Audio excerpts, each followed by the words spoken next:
哎，大家好啊！今天咱们分享一个图像放大的一个小工具啊，也就是这个节点。这个节点本来是用在这个视频放大上的啊，当然它同时也可以用在图片放大。咱们先看一下它这个节点的效果啊。左边呢，这个是原图，右边是它经过放大的啊，也可以看到它这个放大的这个质量还是不错的啊。难能可贵的一点呢，是它这个放大了之后啊，它这个原图的这个人物相貌并没有发生太大变化，就是很多放大的这个方法呢，就是重绘啊，其实说就图生图重绘，然后低噪重绘，就是相当于是那个低幅度重绘啊，把那个降噪调得很低，0.2啊，或者说，但是那样呢多多少少会对这个人物的长相会发生一些变化啊，就是变脸啊，就不是我们想要的一个结果啊。通过这个对比呢，可以看到这个效果还是不错的啊。咱们现在就是看看这个软件是怎么这个节点是怎么设置的啊。首先呢，加载一个它的这个主节点啊，这它的一些控制。第一个呢是它的模型选项啊，它这个模型呢有很多啊，有7B 的、3B 的啊，咱默认就3B 的，因为这个太占内存了啊，在本地运行的话极容易炸显存。我这儿设成1072都经常炸。正常情况之下，这儿是如果本地跑的话是1072就撑死啊。如果你的显卡是4090啊，那当我没说啊，你设成2000也没问题啊。这个下边这个呢是帧数的意思，它本来是刚才说它本来是一个视频放大的这么一个工具，这里一次同时处理的帧数，咱们如果用在图片的话，这里选1就可以了，因为一次咱们只处理一张图片啊。下边这个呢是显存保护啊，默认情况咱们就开啊。如果是在线啊，像用那个 Running Hub 这样的在线平台呢，他们后台显卡都比较强大，都是4090、5090什么的啊，这开关就无所谓了啊，或者是你自己的显卡也无所谓，就是你自己的显卡比较强的话哈。下边这个呢，第一个是这个同时处理的这个块数啊，就是交换块数，然后默认就是16啊，当然也可以升20，也问题不大。这个呢是非阻塞模式，这个什么意思呢？就是说在每一个块没处理完的时候，就会进行下一个块来处理，要把它打开之后啊，就相当于是同时处理。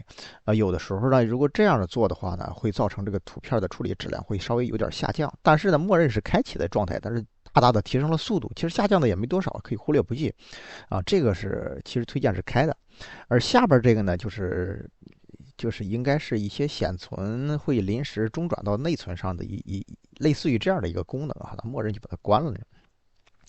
这再下边这个呢是这个缓存模型啊，这个缓存模型，如果是本地跑哈，咱们就把它关了。如果是这个在线跑啊，这个是在线的一些设置啊，就把它开开。那么开开之后呢，它质量会有所提升，但是更耗内存，它不会每次的就是它会临时缓存在显存当中，每次去调用啊，这个会加快速度哈。如果是本地的话，你就把它关了；要开开的话，它这样的话，咱们显存占用就更大了，本来就容易炸显存这个节点啊。最后是一些历史记录啊，这个默认就关掉就可以了啊。这个是所有的选项，咱们都介绍完了。其实这个也挺简单，它加载图像啊，这个是一个图像对比节点啊，就是把图像迁到这儿来，当然可以迁视频哈。迁了视频这个同时处理的帧数，这不可能写1072的，可能是512啊、480啊，那就每次处理帧数可以多一点。啊，这保存图像就行了啊。咱们来演示一下哈，它是这个效果怎么样？咱们测试2张图。由于是本地太炸显存了，我这是笔记本电脑啊，尽管是4080也不够看哈，我就用这个 Running Hub 这个平台啊。咱们测试2张图啊，我打开2张这个图片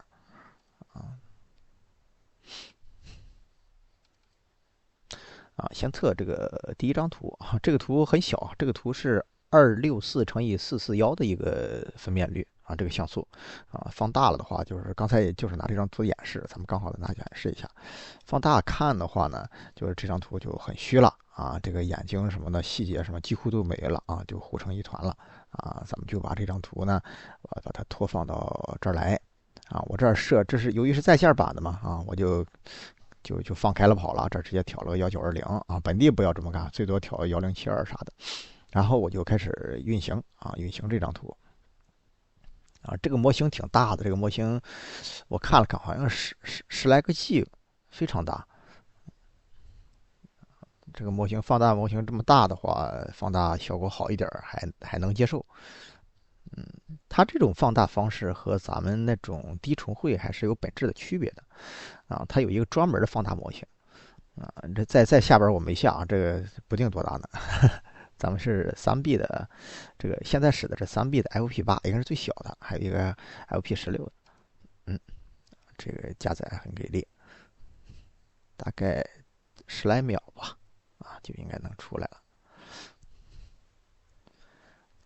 等一下啊，这个正在生成。哎，好了，啊，可以看一下啊，它这个效果还是可以的啊。这脸这有点小瑕疵啊，咱们先忽略这个啊。但是下一次可能抽卡再随个种子，可能就会好。看一看它这个效果啊。是确实是不错啊，它眼睛这个眼睫毛啊也是出来了啊，这个鼻子本来也糊了啊，这种细节啊，嘴唇上的这个纹理也就出来了，头发也是比较高清啊。这个毛衣呢，这本来是这个毛衣这个肌理也是变得更加细致了啊。这可以通过这个来看这个真人呢，缩小了看，咱们看这个人并没有发生什么变化，这个就是他难能可贵的一点了啊。你可以看一下啊，这个人并没有发生像那种低幅度重绘那种，尽管低幅度也是长相也是有点发生变化的，这个几乎没有变化啊。咱们现在测试第2张图片啊，就这个这是拿我徒弟的一张全家福，这个毕业照啊，放大了之后可以看一下啊。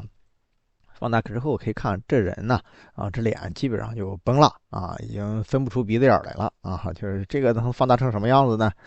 这目前看咱们持怀疑态度啊。刚才咱们试了试啊，把它拖过来啊，咱们再考验一张啊，看看这个，其实放大工具能看它放大的这个效果好坏呢。这个人物是非常考验的。你要是放大一个风景，你这个森林什么的，你多片树叶少片树叶重绘都无所谓啊。这个石头多块少块的啊，纹理变一变都无所谓。而这个人就是比较考验这个放大的一个重要标准之一啊。你这个五官是稍微变一变，眼睛高点低点了，这就不是这个人了哈，就成古神图了啊。这个非常考验，咱们看看这个它究竟能变成啥样哈。好，现在是加载模型。